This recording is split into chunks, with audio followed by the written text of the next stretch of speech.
It's been so long, I can't control myself. That's what Nancy whispered into my ear.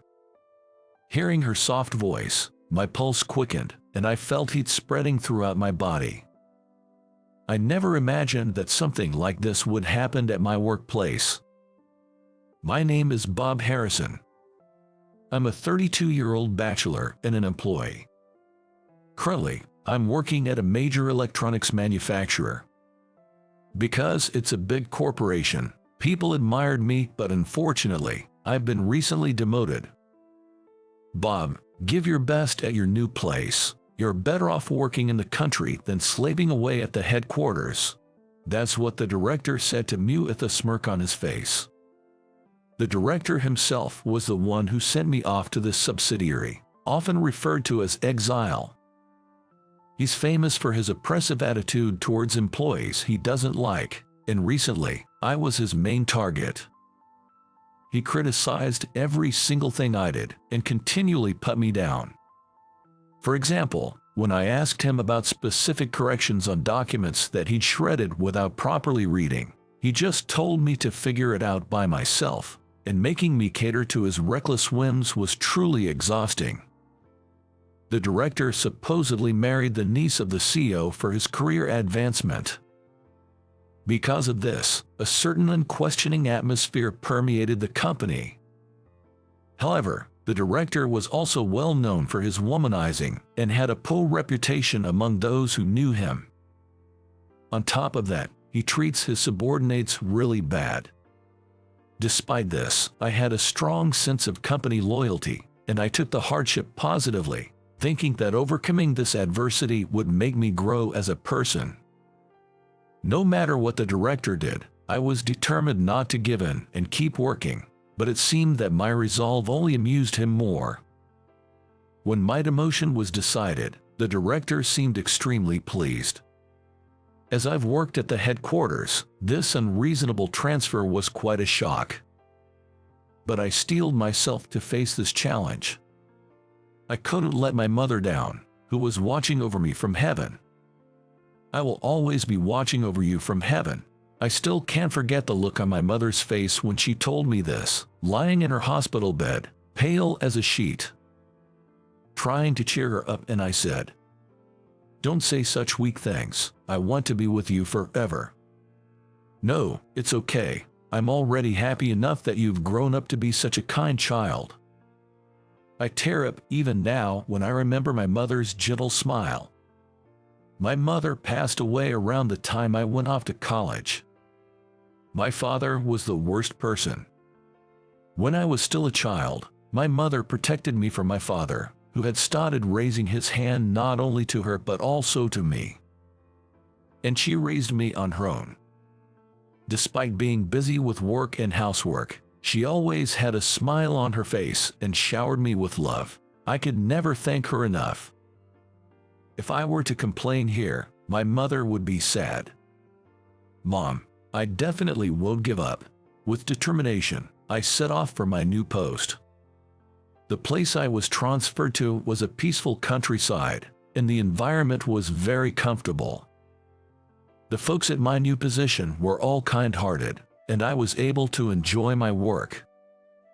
Of course, just because it was a less prestigious role, I didn't slack off, but instead did my absolute best. I believed that if I kept up the hard work, it wouldn't be a dream to get a promotion again. Indeed, a year after being shifted to this new position, I had made significant accomplishments in my work and began receiving recognition. This fact made me relieved. Just when I breathed a sigh of relief, I received an interesting proposition from a colleague named Todd. "Hey, Bob, how about we go to the party for singles?" "A party? Yeah, you don't seem to have a girlfriend either, so it's a chance to meet someone." As Bob pointed out, I didn't have a girlfriend at the moment. It's a bit embarrassing to admit, but I had no experience with dating in my life. When I was at the head office, I had many opportunities to be invited to social gatherings, but I was always busy with the manager's rigorous workload and chased by stress, so I couldn't find the mood for romance. But now, with some breathing room, it seemed like the perfect timing to seek new connections. I'm almost 33, and I'd like to get married at some point. With that in mind, I decided to participate in the party, but it didn't go as smoothly as I expected. The party was held at a luxury hotel, and many more participants gathered than I anticipated. But I couldn't communicate well with the women and ended up feeling isolated. This wouldn't happen in a business context, but casual chit-chat seemed difficult for me who had been submerged in work. In contrast to me, Todd, with his social and lively character, was making vibrant conversations with many women. Neither Todd nor I were particularly handsome, but despite this, the difference in our situations left me feeling disappointed. I thought the women at the party probably saw me as a boring guy. When I was feeling down, I suddenly heard a voice, "Excuse me, may I talk to you?" When I lifted my gaze, I was astonished. Standing in front of me was a woman of unbelievable beauty. I was so captivated by her, who looked as if she could have stepped right out of a TV show, that I couldn't even look away. Of course, I've been looking for someone to talk to since I came to the party. You were alone too, so I thought I'd come and talk. She said this with a gracious smile. I guess everyone's too intimidated to approach because you're so beautiful. Oh, you're a smooth talker. Not at all. It's just that I've never had a proper conversation with a woman other than my mother, and so, here I am in this situation. Oh, you have a good relationship with your mother. That's wonderful. Yes, she passed away when I was in high school, but she was truly a good mother. Oh, I'm sorry. When I mentioned that my mother had passed away, she looked genuinely sorry. But of course, it wasn't her fault. It was me who brought up my mother all of a sudden. But actually, I lost my mother when I was young too. Really, whether it was a blessing in disguise or not, we started to talk about our mothers. At first, I was frustrated with myself for not being able to converse smoothly, but as time passed, I found myself chatting naturally with her. She was not only beautiful but also had a very friendly personality. Before I knew it, I was not only fascinated by her appearance but also by her dazzling smile and gentle manner. Oh, what a joy it would be to have a girlfriend just like her. Just as I was thinking this, the host of the party gave instructions to the participants through a microphone. All right everyone, we will now be ending the talking time. If you are interested in someone, please write down their badge number on the sheet we distributed at the beginning. I nodded at her and left to join Bob. Her badge had the number 28 on it. There's no way I would match with her, but I wrote down 28 and handed the sheet to the party organizer. I had a great time with such an attractive woman. That was enough for me.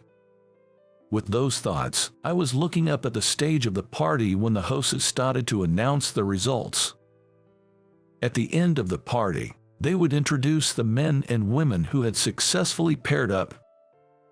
Now, let's start with male number 2 and female number 6. Congratulations on becoming a couple. Each time the host said this, a man and a woman ascended to the stage and were introduced. Before I knew it, the venue had transformed into a festive mood, filled with a peculiar heat. Todd, too, had successfully paired up and ascended the stage. Todd's partner was a slender, adorable woman, and the spectators were all worked up. When the spectators called for a kiss, Todd, going along with the flow, kissed the back of his partner's hand like a prince, eliciting laughter from the audience. Before I knew it, I was carried away by the atmosphere, watching the proceedings and laughing. However, upon hearing the host's announcement, my mind went blank. Now, next we have male number 19 and female number 28. Please come up to the stage. I looked at my own badge, and indeed number was 19. Hey, Bob, you're being called. Urged by Todd, I finally headed towards the stage. There, the woman from before was already waiting for me. I never dreamed that she and I would be paired. What a beauty she is. The lucky number 19 man must be over the moon. When the host said this, the audience chimed in with comments like, "Hey, handsome." It was one thing to be an observer, but being the center of attention was unbearably embarrassing. It seemed like she felt the same, her face turning a deep red. But then, the audience made a further demand of us. Just like they had with Todd earlier, they called for a kiss. I was petrified and didn't know how to respond, but I couldn't just stand there on stage forever. As I was struggling, the woman next to me gave a quick peck on my cheek. In that moment, my mind went blank again as I was surrounded by cheering. I never imagined I would kiss a woman in such a way. Finally, we were allowed to step down from the stage, and she and I looked at each other. I never imagined that I'd be paired with you in my wildest dreams. Me neither, but let's drop the formalities now that we're a couple. Okay, can I ask your name? I'm Nancy Miller. Nice to meet you. Saying so, Nancy extended her hand like a lily. I touched it, feeling my heart pounding. I'm Bob Harrison. Nice to meet you. After ending the party like that, Nancy and I decided to chat for a bit in the hotel lounge. We still knew little about each other. Wow, what a night. Who knew a matchmaking party would get everyone so fired up? I was surprised too. And while it was only for about an hour, Nancy and I talked more about each other. Nancy was 30, and she was in another country until last year, but she preferred being in Japan. When I told her where I work, Nancy looked surprised. "Oh, you work at that electronics manufacturer?" "Yeah, why? Something wrong?" "No, it's just a big company." I felt a little strange about Nancy's reaction, but we exchanged contact details and parted ways. We agreed to go out for a meal another time. We were both working adults, so coordinating our schedules would be a bit of a hassle, but little did I know, an unexpected development was waiting for me. A week after meeting Nancy, a new manager was assigned to our division and was introduced during the morning meeting. I was nervous about meeting the new boss, but when I saw who it was, I was at a loss for words. The one who was there was me, in a relationship with a woman named Nancy Miller. It's Ms. Nancy Miller, who has been promoted to the position of section chief. Until last year, she was abroad gaining experience, they announced. "I'm Nancy Miller. Nice to meet all of you," she exclaimed. In stark contrast to my shock, Nancy maintained her poker face as she greeted everyone. However, I did not miss her gaze towards me and the silent later message she sent through eye contact. Then, Nancy and I gathered in the break room. "Why are you here?" I asked. "I'm sorry, I really wanted to tell you, but I had to keep it a secret due to confidentiality," she replied with an apologetic expression. As for me, I had no intention of blaming her. I was just taken aback by this surprising coincidence. However, Nancy cast a worried look my way. "Do you mind having your girlfriend as your boss?" she asked. "No, not at all. I like you, Nancy," I stuttered. Upon hearing this, her face lit up with happiness. "Me too. I really like you, Bob. I get so nervous and blush whenever I'm around you," she admitted. Indeed, her face was crimson red. "It's been a long time since I felt this way. My body isn't listening to me," she confessed, whispering in my ear. Her whisper sent my heart racing, and my body grew hot. I could not have imagined that such a turn of events would happen in the office. But honestly, I didn't mind that Nancy was my boss. She was a very talented individual. Upon our reunion at the office, we confirmed our feelings for each other and officially started dating. We didn't make our relationship public, but I was able to work happily with her. I felt like I might have a special connection with Nancy. Such happy days passed, but a new incident occurred 1 month after we started dating.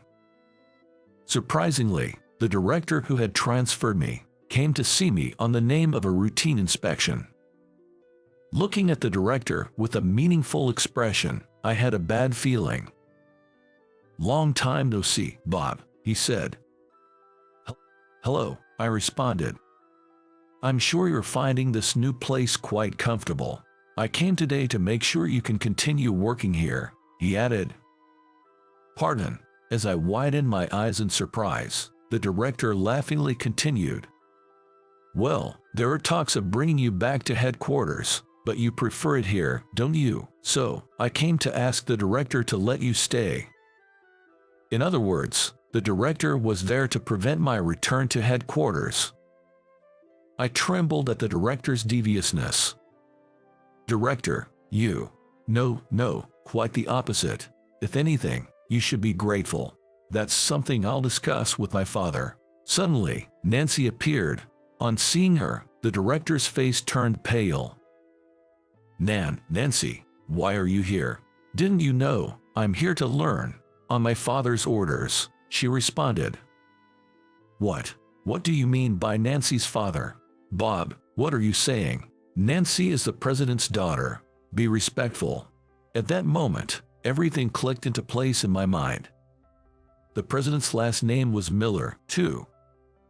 And no matter how much the director was a relative of the president, he would never dare to disrespect Nancy, the president's daughter. "There are also other unpleasant rumors about you. I plan to report everything to my father. Just you wait." "No way." With that, the director collapsed on the spot.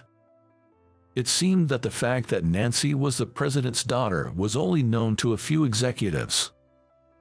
Afterwards, thanks to Nancy reporting everything to the president, the director's reputation took a nosedive and he ultimately left the company. Apparently, his wife also took this opportunity to investigate the director's personal life, confronting him with numerous proofs of infidelity. Having betrayed his wife as well, the director apparently had no choice but to leave the company.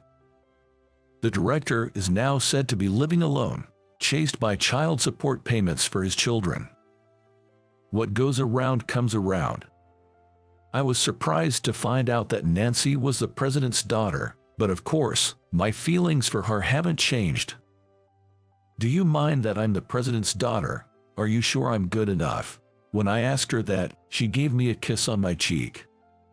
So, a year after we met, we both received recognition for our achievements and were assigned to work at the headquarters, continuing our relationship while working. And another year later, when things had settled down, we got married. I was worried whether the president would accept me, but he readily gave his approval. About this matter, Nancy said this: "I think my father saw a lot of himself in you, Bob." "What do you mean?" "Like you, my father has been working hard to grow the company despite the loss of my beloved mother. You remind him of himself, and I fell in love with that side of you. Nancy, even when times are tough, as long as you don't give up and keep looking forward, heaven never helps the men who will not act." I looked up at the sky and once again said thank you to my mother for bringing such a good match into my life.